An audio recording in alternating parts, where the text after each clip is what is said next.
Pemirsa, olah data pelaporan dan analisis transaksi keuangan kembali memantik kegemparan. Setelah mendapatkan izin Presiden Prabowo, Menteri Sosial Saifullah Yusuf menyerahkan 28 juta data rekening penerima bansos ke PPATK. PPATK menemukan banyak rekening yang tidak aktif lebih dari 5 tahun namun tetap menerima bansos. 10 juta rekening yang diblokir tersebut diduga tidak layak menerima bansos karena saldonya hingga jutaan rupiah. Total saldo yang diblokir mencapai lebih dari 2 triliun rupiah. Hasil olah data selanjutnya lebih mengejutkan pemirsa. Saat melakukan cross-check nomor induk kependudukan, 28 juta penerima bansos dan 9,7 juta NIK pemain judol tahun 2024, PPATK menemukan setengah juta NIK penerima bansos terkait dengan judol. Dengan total transaksi mencapai 957 miliar rupiah dari 7,5 juta kali transaksi. Bersama saya Evo Mondo, inilah top issue dengan tema SOS Bansos dipakai judol.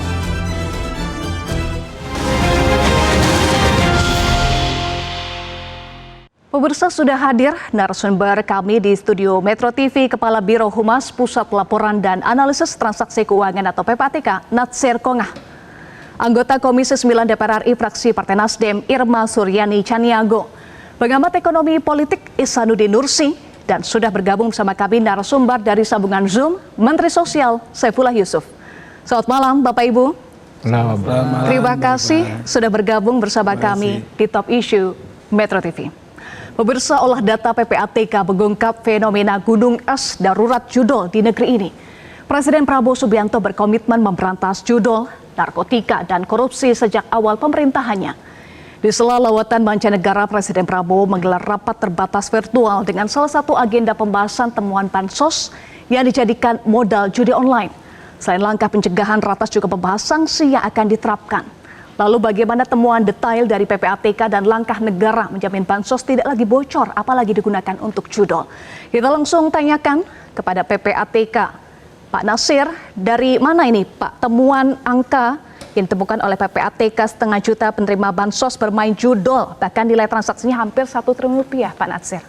Ya, jadi Jumat kemarin itu Pak Saifullah Yusuf ya, Menteri Sosial datang ke kantor PPATK dan membawa data 28,4 juta nomor induk kependudukan yang menerima bansos.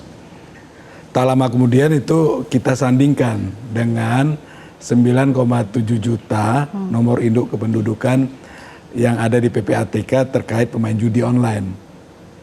Nah, lalu kita menemukan rekening identik. Ketika menyandingkan dua angka tadi, dapatlah 571.393 nomor induk kependudukan. Penerima dana bansos juga dia pemain judi online. Nah, tadi sudah disebutkan oleh Mbak Eva ya, ada 7,5 juta transaksi yang nilainya hampir 1 triliun.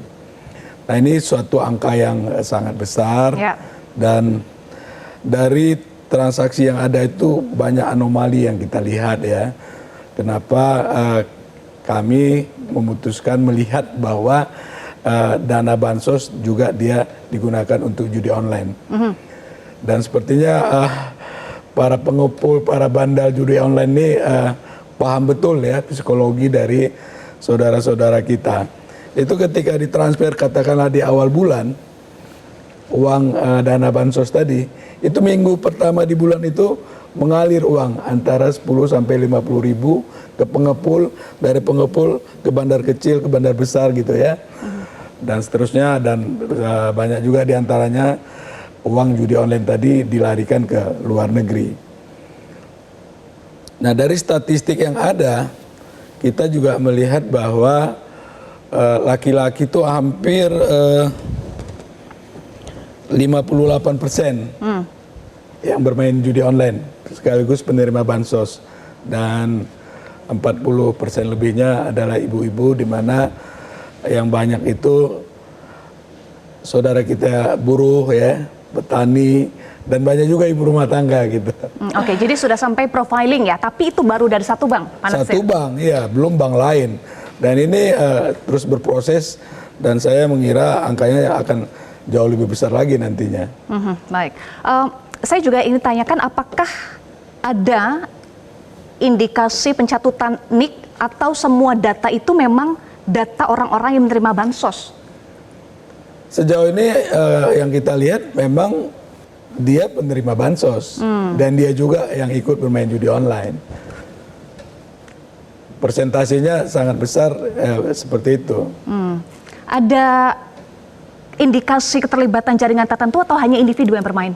Individu. Individu, oke. Nah, tapi pengepul dari uang judi online tadi itu ya tentu banyak dari rekening dari penerima bansos yang teralirkan ke pengepul dan bandar-bandar kecil seperti itu. Oke, itu adalah data dari PPATK. Lalu apa tindak lanjut dari Kementerian Sosial, Gus Ipul? Ya, selamat malam. Selamat malam, Gus Ipul. Ya.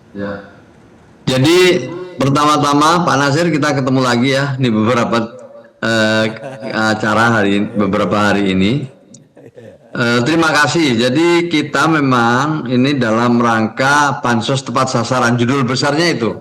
Dari awal Presiden itu menitipkan kepada kita bagaimana caranya supaya bansos ini diterima oleh mereka yang berhak.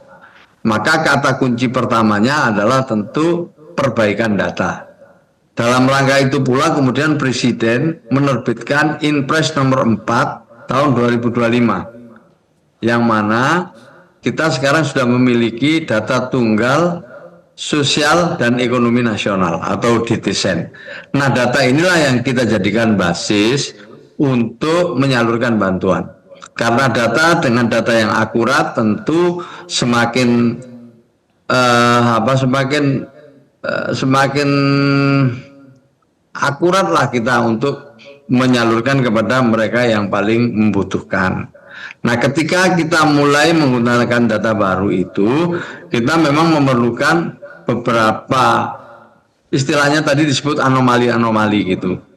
Ada beberapa yang gagal salur segala macam gitu. Ada apa ini? Kita cek ke bank, kadang ada namanya yang kurang, kadang ada nicknya salah atau nicknya mati, macam-macam begitulah. Maka itu kemudian pada saat yang sama kita baca kalau PPATK sedang memblokir rekening-rekening yang ikut judi online. Maka kami kemudian saya lapor ke Presiden mohon izin untuk supaya saya dan teman-teman Kementerian Sosial khususnya bisa mengetahui profil penerima bansos ini. Karena penerima bansos ini kan macam-macam ya, ada yang sudah 10 tahun, ada yang 15 tahun gitu. Jadi kita mulai dalami dari nomor-nomor rekening yang ada yang pernah menerima bansos lewat Kementerian Sosial. Jadi intinya itu kan bansos ini tidak hanya lewat Kementerian Sosial, banyak juga yang lewat kementerian-kementerian lain gitu. Dan sebagian diantaranya dianggap tidak tepat sasaran. Dan Presiden mengizinkan untuk kami berkoordinasi dengan PPATK. Maka tadi disampaikan Pak Nasir pada hari Jumat saya ke PPATK, kemudian saya serahkan 28,4 juta NIK yang merupakan masyarakat yang pernah menerima bansos dari Kementerian Sosial. Satu hari kemudian kami sudah dapat kabar tapi tidak resmi sebagaimana yang tadi disampaikan oleh Pak Nasir. Nah, sekarang saya sudah terima hasil resminya itu yang sekarang kita sedang dalami. Jadi seperti apa sebenarnya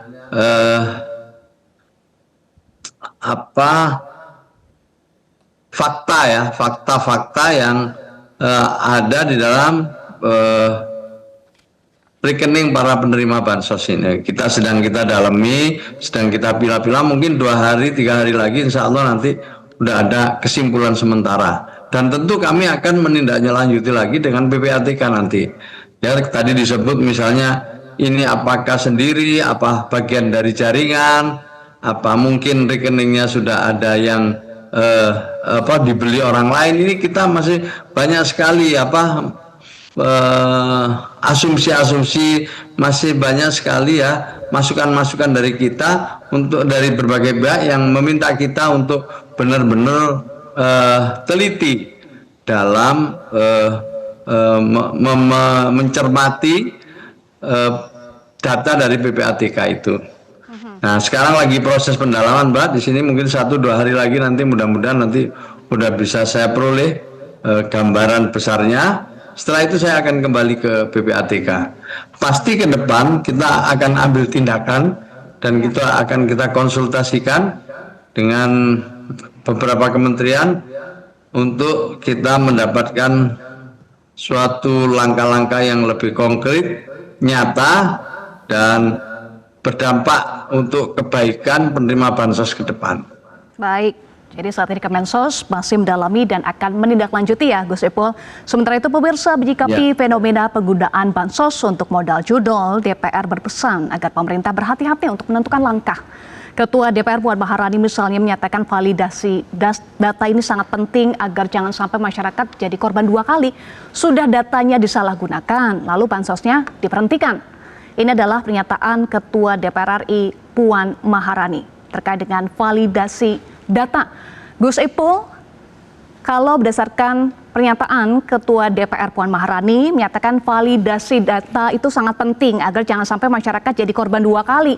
Sudah datanya disalahgunakan lalu bansosnya diberhentikan.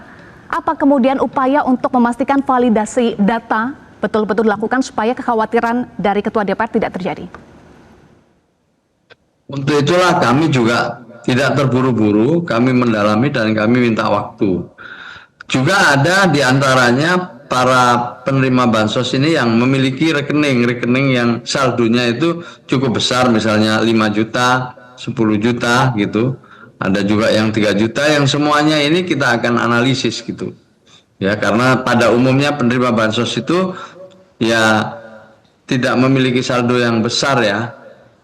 Ya, yang ini juga sedang kita pelajari lebih jauh lagi. Saya setuju bahwa kita akan mempertimbangkan banyak hal. Kita harus memvalidasi dan memverifikasi agar kebijakan kita nanti tepat sasaran. Saya setuju sekali. Oke, jika validasi dan verifikasi menemukan pada kesimpulan terbukti ya penerima bansos bermain judol, apakah ada rencana pencoretan langsung penerima bansos terindikasi judol, Gus Ipul? Sangat mungkin untuk mereka diberi sanksi tidak lagi menerima bansos.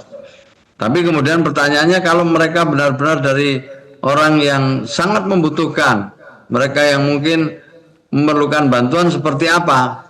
Maka itu tadi yang saya sampaikan, verifikasi, validasi, dan ground check ke lapangan itu menjadi sangat penting. Karena ini berkaitan dengan penyaluran pada triwulan 3. Pada dasarnya penyaluran itu 3 bulan sekali, Mbak.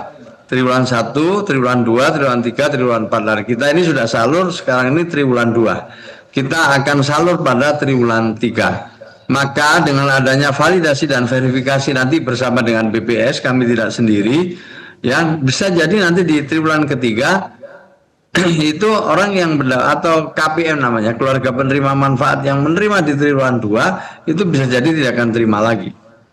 Maka tergantung pada hasil ground check, verifikasi, dan validasi yang akan kita lakukan ke depan ini. Baik, nanti kita akan bahas lagi. Usai jeda, pemirsa tetaplah bersama kami di Top Issue.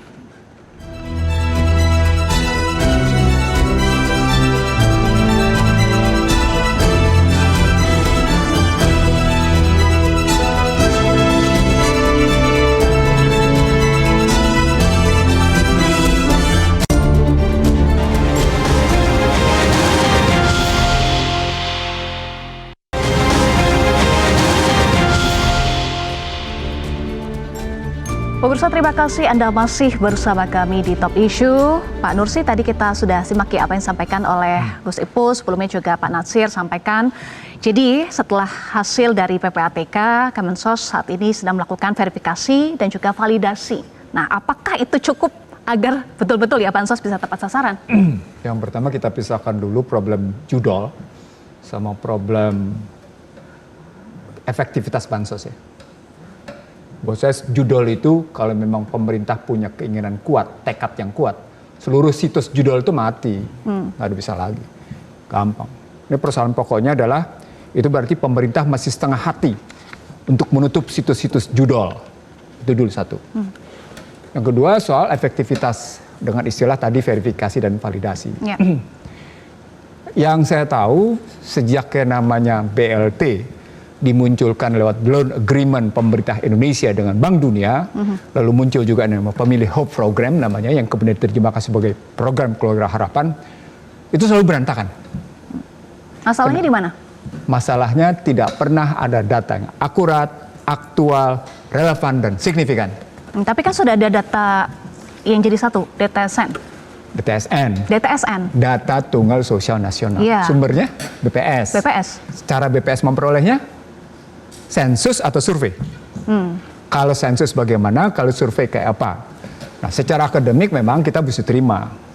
Tapi dalam pembelajaran ternyata terbukti gitu ya, bahwa data yang dipakai dari BPS selalu memunculkan ketidakakuratan.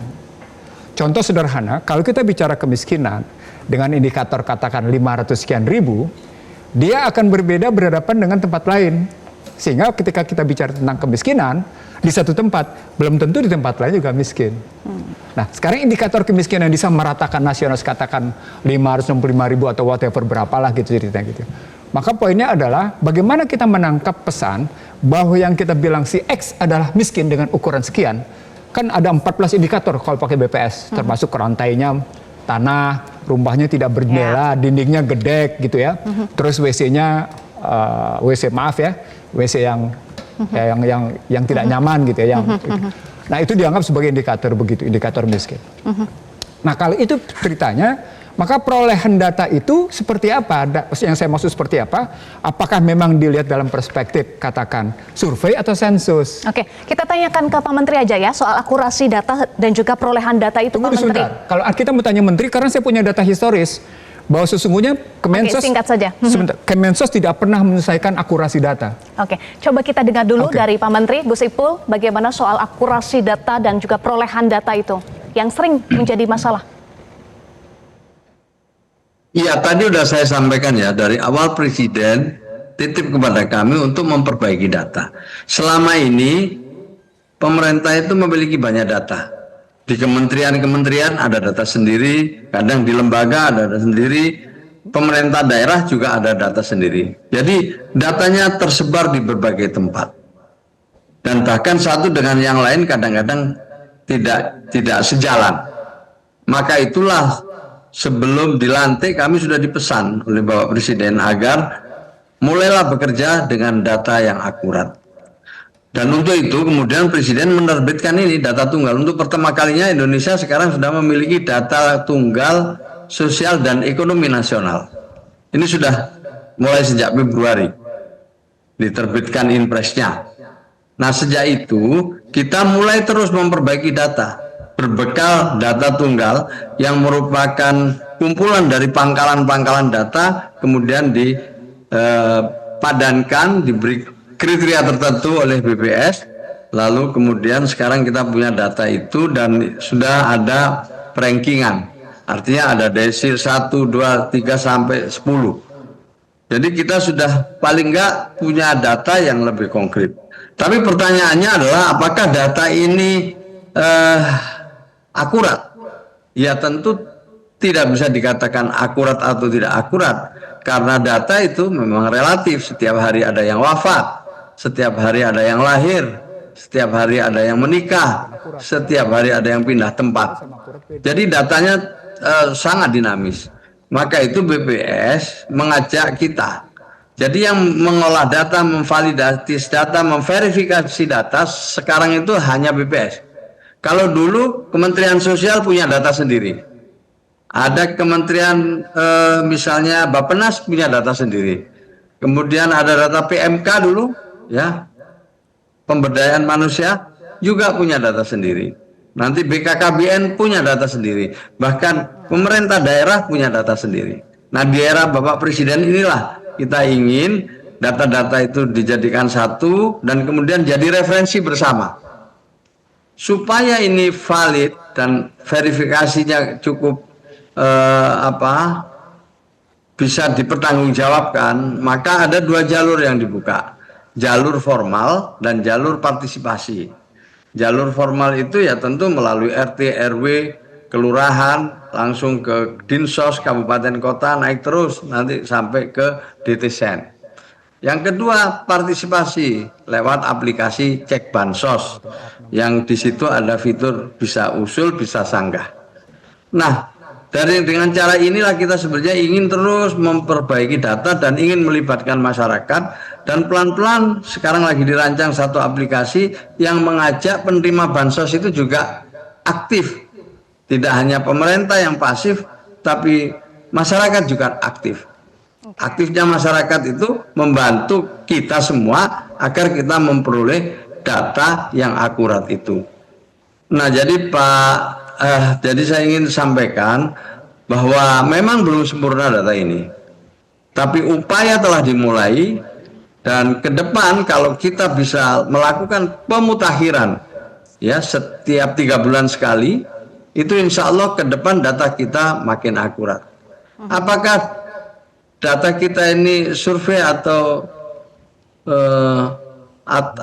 ini tadi disebut Survei atau Gus Ipul? Halo, Survei atau sensus, Gus Ipul? Tadi ya, ditanyakan oleh Pak Nursi. survei atau sensus, ya. Dulu pada dasarnya dulu dimulai dari sensus. Mungkin terakhir sensus itu nggak salah tahun 22. Nah, ini BPS sedang merencanakan untuk sensus.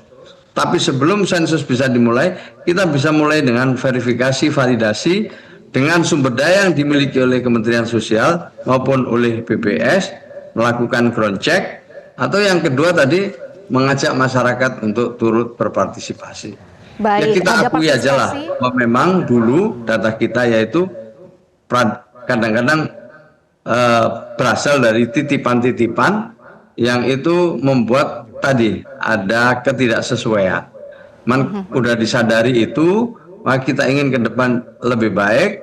Salah satu di antaranya ya kita koordinasi dengan PPATK ini. Itu Mbak. Baik, Gus Ipul, berbagai perbaikan seperti data tunggal sosial ekonomi nasional, kemudian upaya pemutakhiran 3 bulan sekali termasuk melibatkan masyarakat. Apakah itu cukup? Tidak. Pertama, kenapa saya bilang tidak cukup? Yang disebut oleh Gus Ipul tadi modelnya model top down bottom up namanya. Dalam konstruksi top down bottom up itu terpulang nanti siapa yang tokoh masyarakat di situ. Nah, tokoh masyarakat di situ itu bisa bertindak subjektif. Irma misalnya dapetin bukti kepala desa bisa nyatain keluarganya sebagai miskin, padahal nggak miskin. RT, jangankan di daerah, di Jakarta aja kita bisa menemukan RT, RW yang mengaku saudaranya miskin, padahal nggak miskin, dimasukin kemudian sebagai penerima bansos. Nggak usah di luar Jakarta deh, di Jakarta aja kayak gitu. Jadi artinya ketika mencoba mengambil data top dan bottom up, problematiknya adalah tingkat kejujuran orang-orang yang ada di lapangan. Nah, kalau sudah sampai kejujuran, kita tahu kejujuran barang langka di negeri ini. Maka ketika bicara tadi seperti Puan bilang validasi, problem validasi itu menggambarkan bahwa metode validasi dia bergantung pada verifikasi. Jadi jangan langsung verifikasi validasi. Jadi ada metodenya sesungguhnya. Kalau Anda langsung bicara verifikasi sama validasi, Anda melompati kunci awal, konfirmasi. Apakah benar seorang Eva ini adalah begini? Itu profiling Eva dikonfirmasi dulu. Baik. Baru kemudian diverifikasi, dicek lagi, baru dicek lagi sampai pada validasi rekeningnya dia bener apa enggak gitu sampai tahapan-tahapan itu mesti dipenuhi dalam rangka tingkat akurasi. Yang Gus Ipul bilang tadi ini ada orang mati, itu bukan soal akurasi, itu aktualitas. Nah, di sana terbukti bahwa yang namanya akurasi, aktualitas berhubungan dengan 2 hal lagi, relevan dan signifikan. Anda nggak relevan dan signifikan sebagai orang miskin karena Anda tidak termasuk dalam. Misalnya tadi disebut sama yang namanya Nasir bahwa ada rekening sampai 20 juta saldonya, 5 juta. Itu tidak relevan dan signifikan lagi, mestinya dibuang sudah langsung. Baik. Itu contoh sederhana. Itu on the table loh, masih di atas meja. Apalagi kemudian kita konfirmasi tentang siapa pemilik 20 juta itu gitu misalnya. Nah, sehingga keluar kata-kata validasi yang tidak pada tempatnya. Menurut saya kata-kata Puan menyatakan validasi itu tidak pada tempatnya. Dia tidak mengerti bagaimana metodologi penelitian itu. Harusnya soal konfirmasi tadi ya di awal ya. Jadi konfirmasi, verifikasi, validasi, silakan ditanggapi dulu. Apalagi tadi Pak Nusib sebut kejujuran mahal, langka di negeri ini. Bu Irma. Sebetulnya kalau pemerintah mau gampang sih ya. Kita punya kepala desa di seluruh Indonesia untuk bisa mendapatkan data yang akurat sederhana. Setiap kepala desa harus menyampaikan data orang miskin itu melalui rapat desa. Rapat desa itu harus dibikin dengan berita acara. Karena ini sudah dipakai. Jadi kalau misalnya nih BPJS ya, penerima BPJS, kalau ternyata dia sudah meninggal atau dia sekarang dulu miskin sekarang kaya, itu sekarang bisa merubah data untuk bisa mendapatkan kartu PBI melalui ini, melalui sistem ini. Kepala desa harus rapat dengan rakyatnya, gitu ya, dengan rakyatnya melalui rapat desa, dan kemudian dari rapat desa itu dibikin berita acara bahwa si A sudah meninggal, bahwa si B dari kaya udah jadi miskin, misalnya kan karena ada PHK dan lain sebagainya, atau yang dari miskin sudah jadi kaya karena sudah dapat pekerjaan. Nah, ini bisa diperoleh dari sistem yang saya sampaikan tadi. Jadi kalau kita melihatnya mengambil datanya dari hasil survei, itu sangat tidak akurat. Sangat-sangat tidak akurat. Contoh seperti kita mau mendapatkan informasi bagaimana bisa ditentukan anak-anak stunting. Kan pakai survei. Nggak akurat.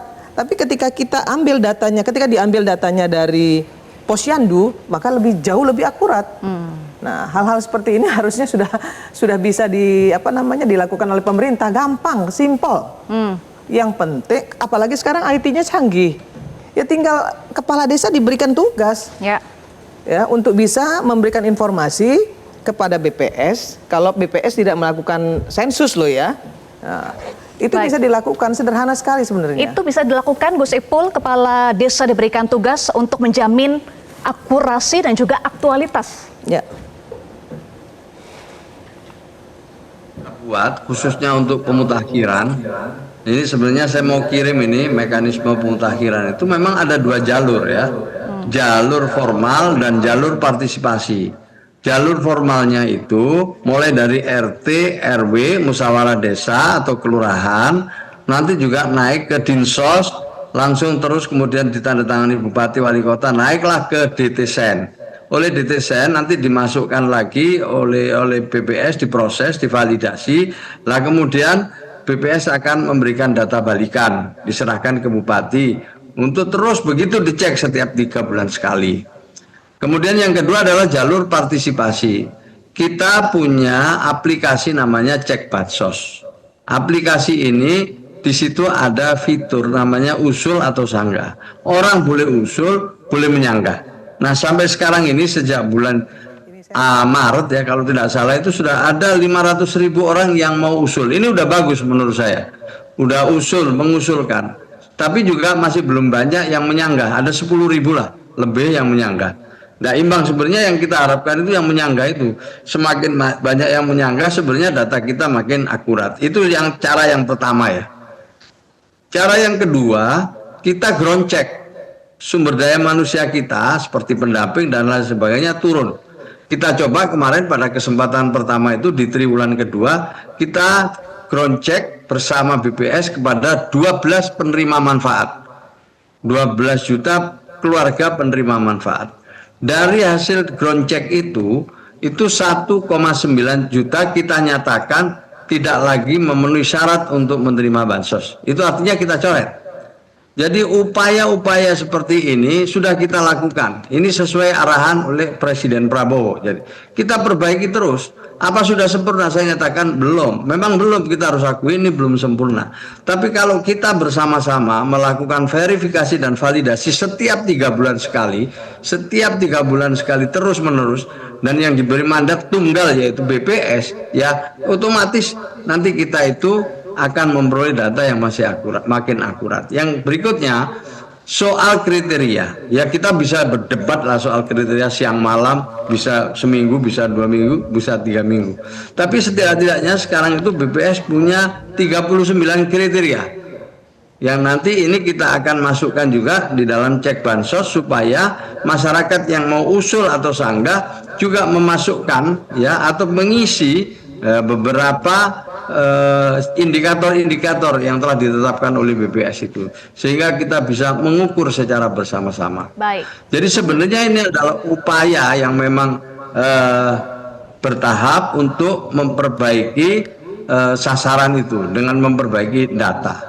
Kita terus-menerus ini Siang Malang sampai kita ke PPATK ini, dan kita yang menyerahkan, bukan kita disuruh orang, atau memang kita ingin menyerahkan, dan itu atas izin Presiden, kita yang punya inisiatif untuk supaya diperiksa ya penerima bansos kita ini, karena yang menerima bansos ini jauh sebelum saya jadi menteri, sudah bertahun-tahun, apalagi yang tadi disebut PKH.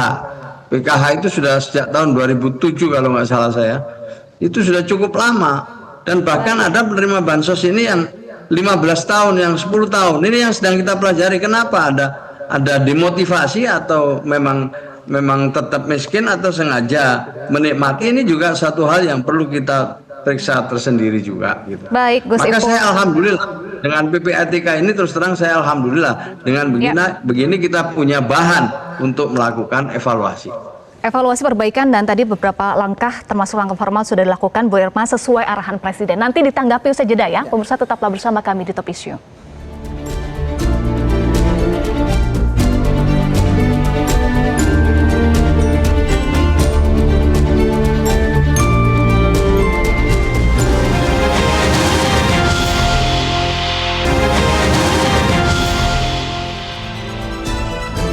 Saya ingin langsung Bu Irma menanggapi tadi pernyataan Gus Ipul sudah dilakukan kok sesuai arahan Presiden. Iya, saya kira kalau memang ingin mendapatkan data akurat, saya lebih setuju ke sistem yang pertama dari rapat desa, kemudian kepala desa akan menyampaikan kepada dinas kemudian ke kementerian, kan seperti itu. Kalau Pak Menteri tadi menyampaikan soal cek bansos ya, dengan program cek bansos, perlu juga Pak Menteri tahu bahwa di daerah itu internet masih susah, blank spotnya masih banyak sekali. Nah, kedua, rakyat Indonesia, rakyat kita juga di daerah banyak yang belum punya HP Android, Pak Menteri. Jadi bagaimana mungkin kita dapat menggunakan sistem yang kedua tadi, yang melalui cek bansos tadi, kalau internetnya juga banyak blank spotnya, kemudian masyarakat kita juga di daerah banyak yang belum punya Android, ya, saya kira program atau sistem itu nggak akan berjalan dengan bagus. Tingkat keakuratannya pasti, ya, menurut saya akan jauh sekali bisa dipertanggungjawabkan kalau melalui cek bansos. Oke. Jadi sebenarnya gini, kalau kita bicara akurat, aktual, relevan, signifikan dengan model yang Pak Menteri sebut tadi. Sebenarnya sudah ada beberapa perguruan tinggi yang melakukan riset tentang kemiskinan dengan tingkat akuransi itu sangat-sangat tinggi. Karena selain Pak Menteri tadi menyebut soal grounded, itu juga dicek dengan drone. Kata kunci pertamanya adalah bagaimana spasialnya itu berjalan, lalu kita tahu titik-titik di mana kemiskinan itu tersedia. Baik. Jadi bukan cuma kalau Pak Menteri bilang ini ada tingkat partisipasi, ada tingkat formal juga dibangun, tapi kemudian kata kunci berikutnya adalah bagaimana kalau yang terjadi adalah ketidaksesuaian antara relasi top down bottom up. Itu kan bahasa lain top down bottom up. Nah, top down bottom up itu sekarang sudah bisa dibantu dengan metode dengan teknologi. Dengan teknologi untuk menunjuk bahwa oh iya si anu miskin rumahnya sekian, dengan katakan sekarang kami sudah punya 39 indikator sehingga kriteria bisa diperdebatkan. Baik. Bukan soal itu, tapi soal bagaimana kita ngelihat lapangan bahwa sesungguhnya memang yang disebut sebagai miskin itu miskin. Oke, itu soal Gitu loh. data nanti diperbaiki ya Pak Nursi, tapi yang paling penting kita bahas judulnya karena ini juga sudah menjadi masalah. Nah. Tadi sudah dibahas juga ini untuk dipisahkan ya, tadi Pak Nursi sampaikan soal judul dan juga bagaimana data yang akurat dan juga aktual. Nah, kita bahas soal judulnya ini bagaimana memberantasnya karena ini sudah menjadi masalah. Bu Irma dulu. Saya kira begini, kita perlu menggarisbawahi kenapa orang terlibat judol. Ya. Pertama tentu karena dia miskin. Kenapa dia miskin? Karena lapangan pekerjaan nggak ada. Itu yang pertama. Kemudian yang kedua, sosial. Dari sisi sosial. Yang namanya masyarakat kita ini kan banyak yang kepo. ya kalau ada sesuatu tuh ikut-ikutan. Nah, itu dari sisi sosial. Kemudian dari sisi psikologis, karena lapangan pekerjaan nggak ada, nggak kerja, stres dia. Ya mau nggak mau akhirnya penerima bansos, dia terima duit dari bansos, ya dia mau dapat keuntungan yang lebih besar, dapat uang yang lebih besar, ya dia main judi. Nah, terakhir menurut saya teknologi, kemudahan akses untuk bisa melakukan judi online. Untuk itu maka Menkomdigi itu harus promosi-promosi judol ini ya harus di take down gitu loh. Kalau enggak ya nggak bakal bisa selesai. Saya kira itu penting untuk digarisbawahi oleh pemerintah agar pemain-pemain judi online ini bisa diberantas. Nah, dari 4 sisi itu harus betul-betul pemerintah komit. Semuanya harus diturunkan. Bagaimana caranya? Ya ada ketegasan di sana. Saya kira itu. Masalah sosial, psikologis, kemudian juga teknologi, maka harus di take down tuh situs-situsnya ya. Nanti kita bahas lagi lebih detail. Karena promosinya kan luar biasa. Karena promosinya luar biasa, itu yang juga menggoda orang. Menggoda orang untuk penerima bansos malah bermain judol. Nanti kita akan bahas lagi pemirsa, usai jeda, tetaplah bersama kami.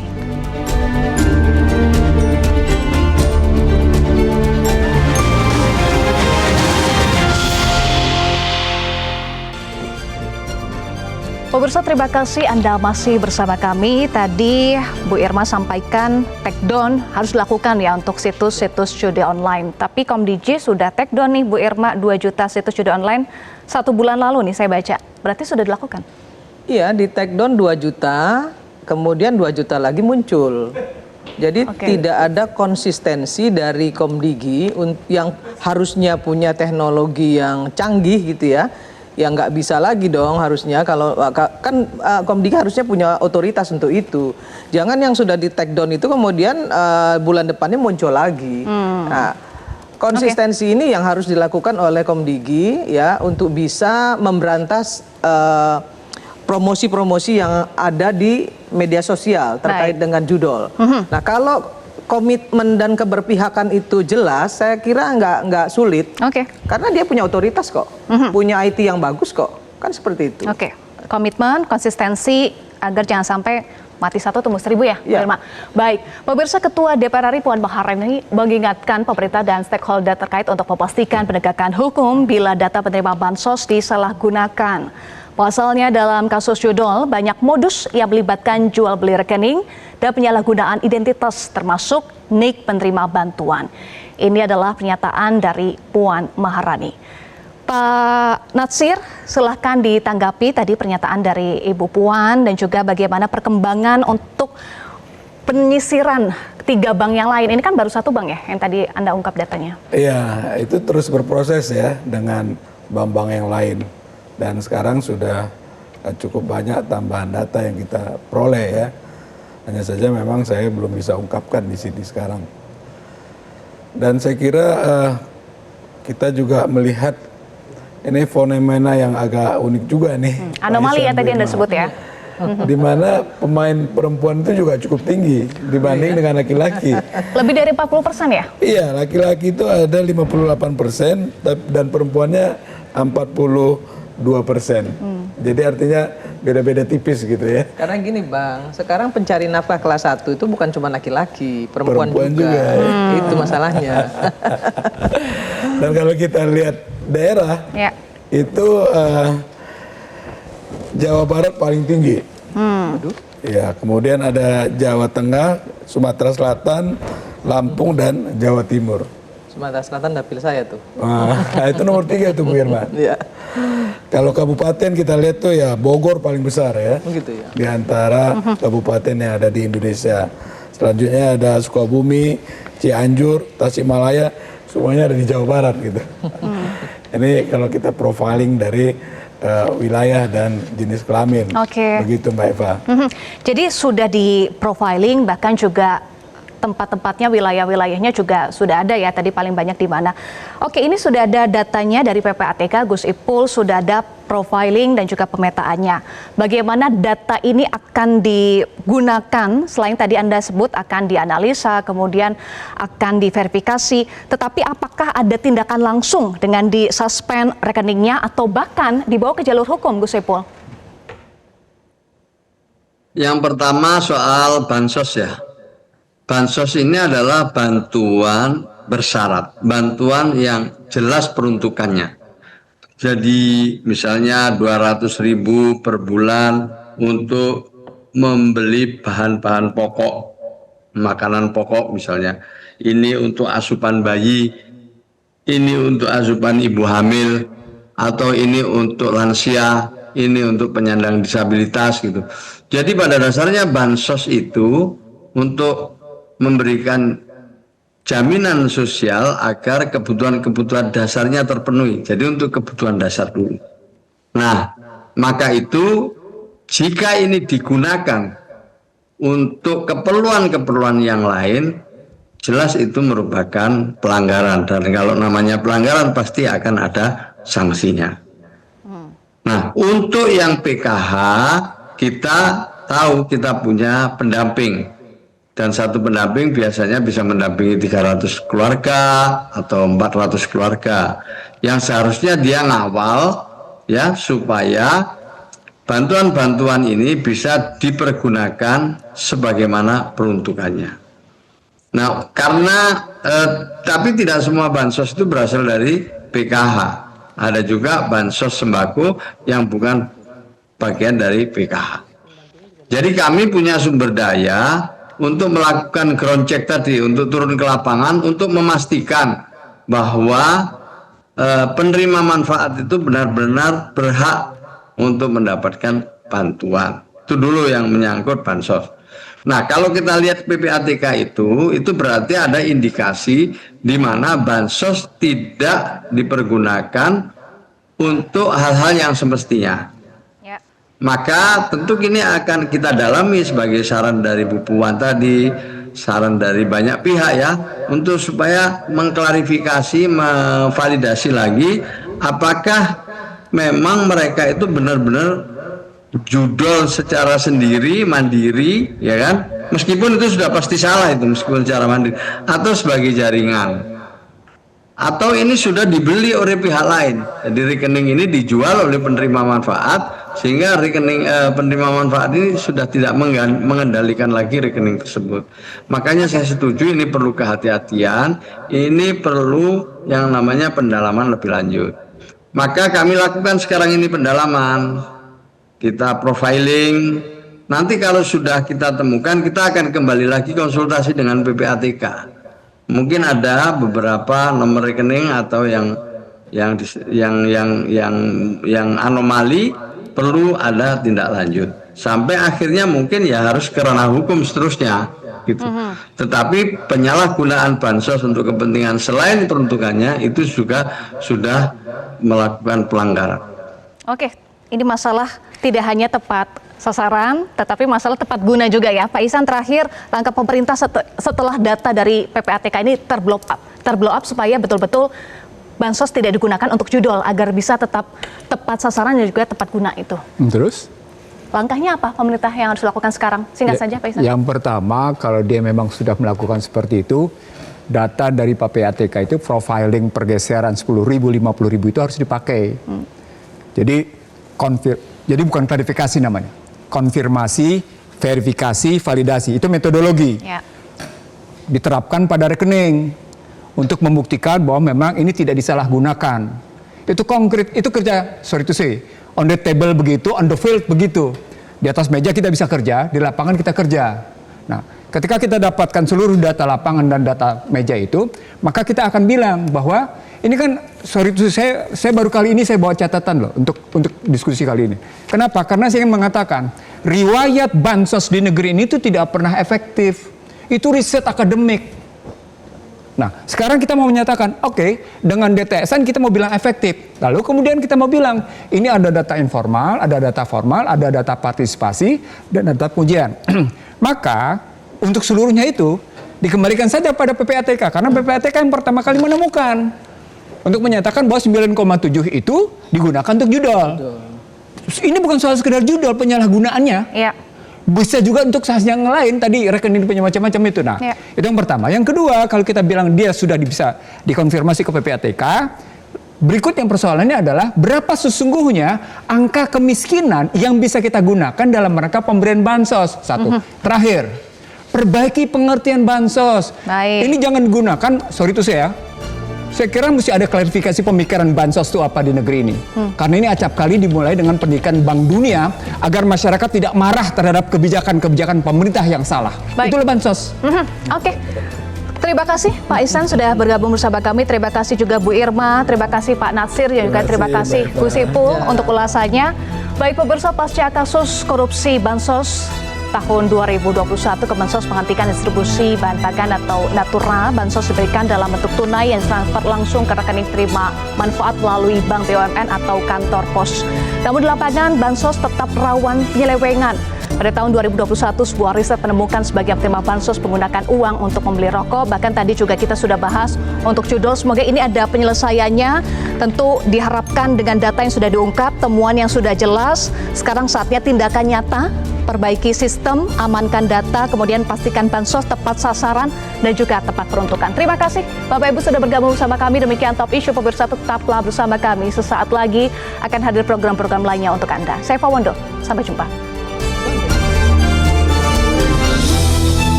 Metro TV